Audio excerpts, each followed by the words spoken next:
Race for the 3-year-old fillies was taken out by the comparative outsider and Lady of the Pines, beating Rose of Danehill and Regal Sachet, and the eye-catching run, that of Kensington Palace, was in all sorts of bother for most of the way down the straight and finished on in 4th place.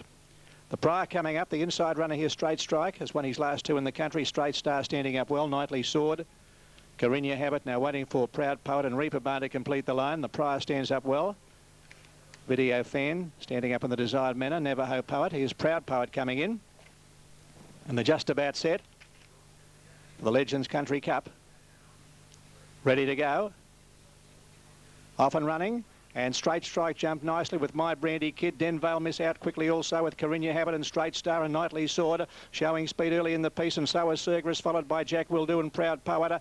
Just in behind them is Bayan, being followed by Navajo Poet. A bit further back is Surf the Net. The Prior is very deeper. Video Fan is second last as they climb the hill, and Reaper Barn is last of all. Cerberus takes the lead of the 1200, led by a length on Knightly Sword. A length further back, hunted up there is My Brandy Kid. A length and a half to Proud Poet, who's over on the outside of Straight Star, followed by Bayan, and 2 lengths further back Jack Will Do. A length and a half Carinia Habit and the Prior, and then Straight Strike, who's back along the inside, followed by Surf the Net. Well back in the field, Navajo Poet, followed by Reaper Barn. Video Fan near the inside, second last, and Venvale Miss has got back to last. On the railway side, 800 metres left to travel. Cerberus the leader by a length to My Brandy Kid. Close up the outside, Proud Poet being followed by Knightly Sword, and coming to the picture wide on the track is Straight Star.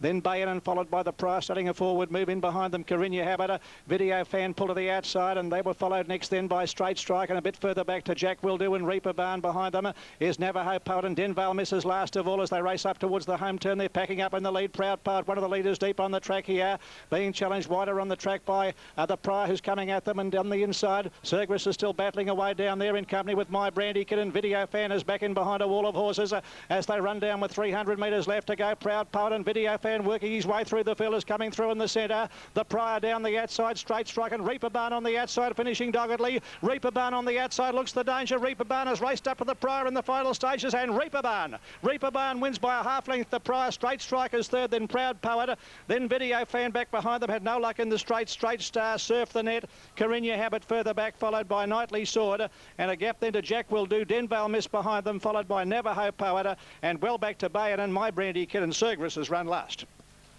Consistent galloper there in Reaper Barn, scoring in the Hickman's Racing Legends Country Cup.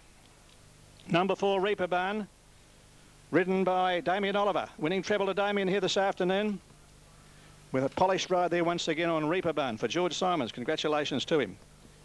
Does a great job in the racing area, does George Simons of Bendigo, and he's won this with Reaper Barn, raced by himself, BA, and the estate of Gwen Simons, 7-year-old bay gelding by Preemptive Strike out of Royal Mitten, scoring in good style for Damien Oliver, trained at Bendigo by Rod Simons, taking out the honours from the Prior. Number 3, written by Brent Thompson, and a third placing in the race goes to number 2, which is Brave Strike, ridden by Greg Hall. All placings after the running of the second last on the card, and the winner, Reaper Barn, Damien Oliver, gives Damien a winning treble here this afternoon, beating the Prior, written by Brent Thompson, and third, the fast-finishing Brave Strike, written by Greg Hall. Video Fan didn't have a great deal of luck. He started to make ground from a fair way back on the home turn, but ran into all sorts of bother from the top of the straight to about the 100-metre mark, but by that time Reaper Barn had the race in his keeping. So there you have them. Reaper Barn returns to scale and will return to Caulfield, the last of the day, the Rupert Clark handicap at 5 o'clock.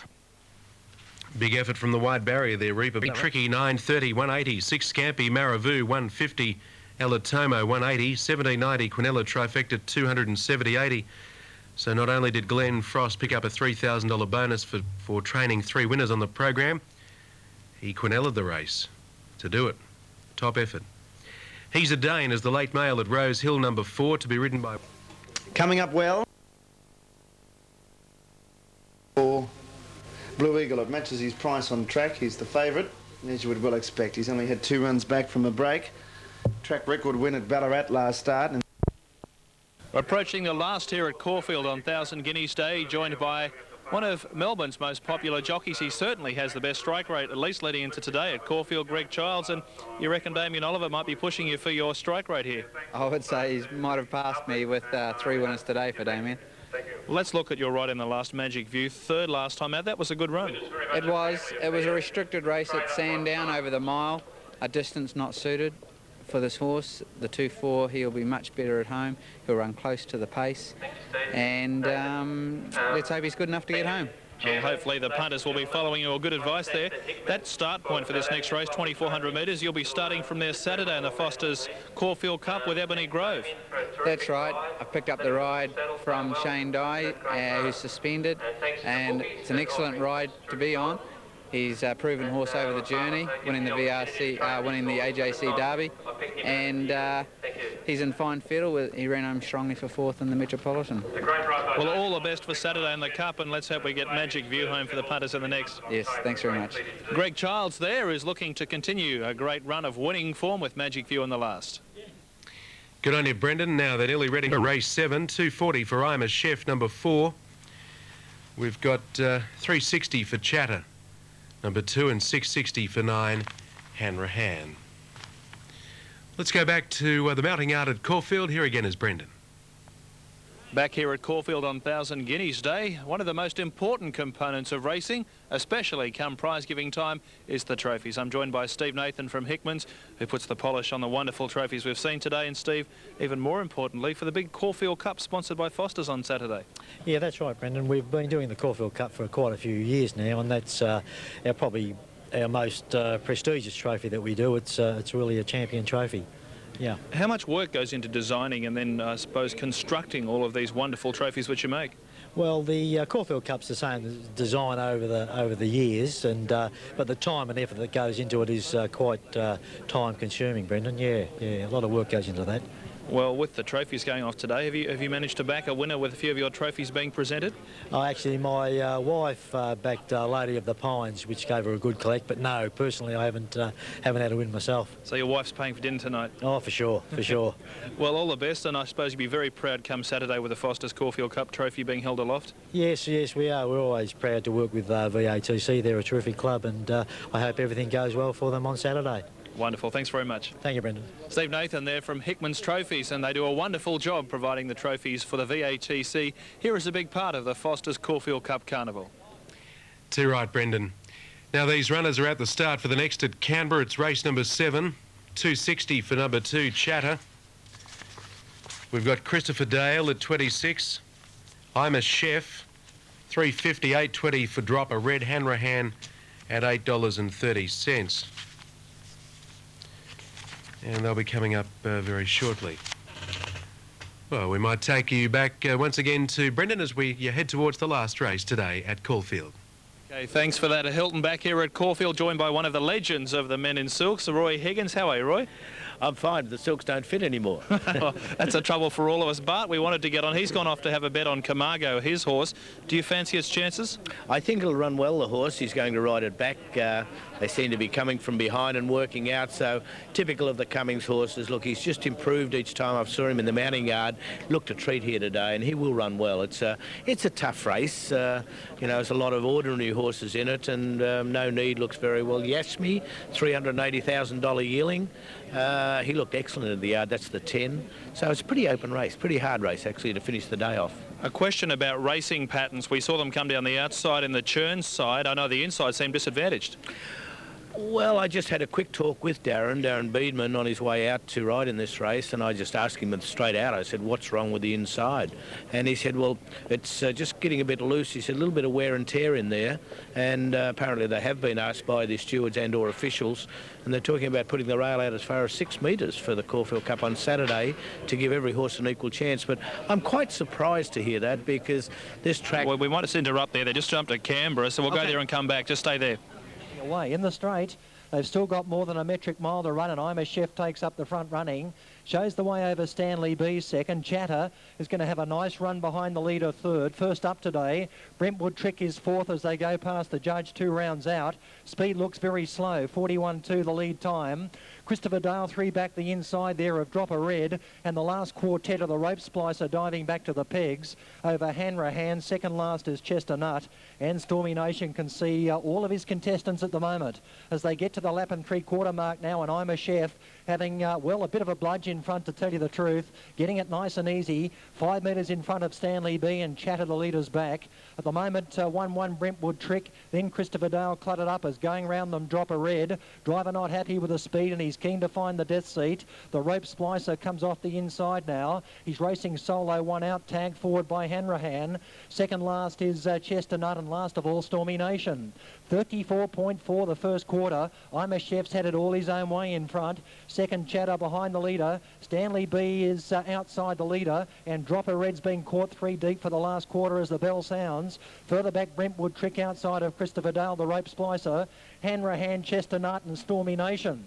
Second quarter, well, they did speed up considerably. 30.1 as they leave the judge behind them. They're on their way home now, and I'm a Chef won't be an excuse for the front runner. Showing the way by 2.5 metres to Dropper Red, who's at a tough run second. He's moved up to within a half length of the leader. Still Chatter waits on an inside run, or at least a gap in the field. Then Stanley B. Next is Brentwood Trick over the Rope Splicer. Hanrahan is taken 3 wide to come up quickly over Christopher Dale. Chestnut making some ground, and then Stormy Nation. They're about to leave the back straight, and still in front it's I'm a Chef in 31-1 up the back. Dropper Red, despite racing wide, has moved up to join the leader. Chatter into the clear and about to close. He's coming quickly, the little bloke. Behind them next is the Rope Splicer and Stanley B, but around the corner, and I'm a Chef, a narrow leader over Dropper Red under punishment. Chatter coming out after the leader, and behind them the Rope Splicer. I'm a Chef taken on by Dropper Red. It's been a tough run. Chatter coming at Dropper Red. Dropper Red and Chatter, they come to the line. Here comes the post. Chatter, a nose to Dropper Red. What a tough effort hit. Third, I'm a Chef over the Rope Splicer. I'd say Chestnut is next over Christopher Dale, Stanley B, Brentwood Trick, and a couple of driverless horses, namely Hanrahan and also the other runner, Stormy Nation. Tight go there at Canberra, race 7. Perhaps Chatter on the outside, but we'll leave that up to the judges. Back here with Roy Higgins, we can report betting moves on track. Good support for No Need, and a great support for number 10, Zashmi, who we were talking about before. Yes, well, Zashmi's trained here by Leon Corsten. He's a $380,000 yearling. Been a very slow maturing horse, showed nothing early, but he's really making his forward. He's going to be a much better horse next year, but I'm looking for an improved run here from him. I believe he's going to be ridden back, which will suit, and look for him running on late. He's a nice horse, nice horse. You've had a great affinity with the big Cups races in your riding days. What do you like in the Caulfield Cup this weekend? I'm looking forward to seeing a couple of the horses that I haven't seen in the flesh before, one of those being Might and Power. I've got a very good opinion of him, so naturally I'll be watching with interest the barrier draw tonight. Marble Halls is our boom little horse here, always aloof, so very, very good stayer, this guy. He's going to be hard to beat, but when I have a look at him, I wouldn't be surprised I swing my thoughts around, as long as he draws well to Might and Power. Excellent. Well, Roy, all the best finding a winner in this one, also on Saturday. Very good. Look forward to it. Thank you. Nice to catch up. Roy Higgins, they're a legend of race riding here at Caulfield on 1,000 Guineas Day, and they've arrived behind the barriers for the last. And don't forget, we'll be back for the barrier draw of the Foster's Caulfield Cup. All important, interesting comments there from Roy that the rail could possibly be out 6 metres for the Caulfield Cup. We'll keep you posted if we hear anything official about that. Devon Portlaw. Radira completes the line in the centre, and they're off. Last of the day here, getting underway, and over on the inside, Sea Gems, one of the first to show up with Zamanui, who got out well with Magic View. Bandry Boy in the centre showing speed, so 2 wider out on the track is No Need, being followed by Windsor. In behind them, Robley Lass, a bit further back in the field of Lord Loxley, followed by Jack of Diamonds, and tailing out to last is Camargo. Nearing the judge, a lap to go, and No Need takes up the running, a half length to Windsor. A length and a half further back, Zamanui on the inside of Magic Viewer. Close up behind them on the rail, Space Origin in company there with Bandry Boy, and 3 off the rail, and is Lord Loxley. A length and a half further back, Sea Gems on the inside of Northern Embossing. Close in behind them is Zashmi, and they were followed by Il Moj over on the inside of Radir. A length and a half further back is True and Easy, being followed by Robley Lass and Jack of Diamonds, and the trailer is Camargo as they run along the side of the track with just under 1,800 metres left to travel, where the leader here is No Need, about a length in advance of Windsor, half a length further back Zamanui. Close up behind the Magic View, being followed by Lord Loxley on the outside of Space Region, a length further back to Bandry Boy, a length and a half Northern Embossing on the outside of Sea Gems. They're followed closely by Zashmi, and on the rails is Il Moj, 2 lengths to Radira, being followed by True and Easy, a length and a half further away. Then came Camargo around the outside of Robley Lass, and Jack of Diamonds has got back to last as they race up to the top of the hill with just over 1,200 metres left to run. No Need carting them along, leads over a length in advance of Windsor. Zamanui getting a nice run on the inside as third, being followed by Magic View. Lord Loxley on the outside of Space Regent, and they were followed by Boundary Boy, a length the Northern Embossing, Sea Gems in behind them. Then came Zashmi, a length and a half further back, Il Mojo being followed by Radira. Further back in the field, True and Easy, followed closely by Camargo. 2 lengths away, Robley Lass is second last, and Jack of Diamonds is last of all. They're on the railway side, 800 metres left to run. No Need a half length to Windsor. A length to Zamanui, followed by Magic View. Space Region taking closer order around the outside. Lord Loxley and Northern Embossing gaining ground. Boundary Boy is in behind them, followed by Sea Gems and Zashmi a bit further back. Then Robley Lass, followed by El Mojo, who's starting to give ground, being passed in turn by True and Easy. Then Camargo, followed by Radira. Jack of Diamonds is last of all as they come up towards the home turn. They're heading towards the centre section of the track. It's noticeable at the 400 metre marker, and No Need is being challenged by Windsor out there. Just in advance of Zamanui, and Sea Gems has got right up along the inside. Northern Embossing is joining in. Zashmi trying to get a run through between horses, but disappointed at the moment as they run down to the 200 metre mark. Windsor is the leader. Northern Embossing is down the outside. No Need is battling on pretty well. Space Region behind them. Sea Gems. It's Northern Embossing taking the lead with 100 metres left to go. Windsor's fighting back, and True and Easy along the inside. Northern Embossing just in front. Northern Embossing is just one from Windsor and True and Easy. Close in behind them, Zashmi, followed by No Need and Space Region. Back in behind them, Magic View, followed by El Mojo and Sea Gems. Boundary Boy further back, followed by Robley Lass, and then at the head of the others, Lord Loxley, followed next home by Zamanui and Radira, Camargo, and last to finish Jack of Diamonds. And that was very noticeable, those leaders heading towards the centre of the track as they made the home turn, and after all that, Northern Embossing has finished too well for them, paying a good dividend of $12.60 for the win, and running up to the good form he showed at his last start at Flemington. Here's the finish. Lord Loxley trying to get through between horses, but No Need is now starting to weaken after leading up until the home turn. Windsor, who was close up all the way, and Northern Embossing joining them and going home the better to score. 3 is the winner, ahead of number 15, and third is number 9. Official placings after the running of the Rupert Clark Handicap, and a good win there to Northern Embossing.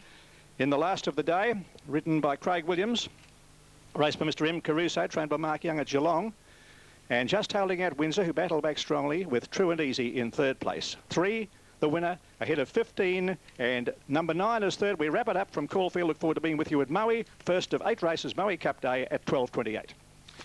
Good afternoon, John. Good calling today, and we look forward to the Cup as well on Saturday. But they're getting to the centre. Canberra, it was 2, 8 and 4. Chatter, Dropper, Red Imer, Chef. At Ipswich, we're on start time 81.60. The trifecta 65.40. The daily double 9 and 2, $27.30. 70 number 3, 15 Windsor, 8.70. 9 True and Easy, $5. Quinella 261.30. Exacta 431.40. The trifecta $8,095.10. We're 8 minutes away from our next race at Canberra. 1 is Dynasty Bound, $5.10. Number 2 Waltz Gold, 8. 3 Scenic, 19. 5 is Slick Senora at $4.50. 6 Sweet Street, $8.60. Big odds in New South Wales. 7.20 for Too Much Trouble. Lady of Distinction, $9.50. Rumpus Lane, $3.90. Rumpus Lane is the favourite. Selections are 9 to beat 8 in the last event at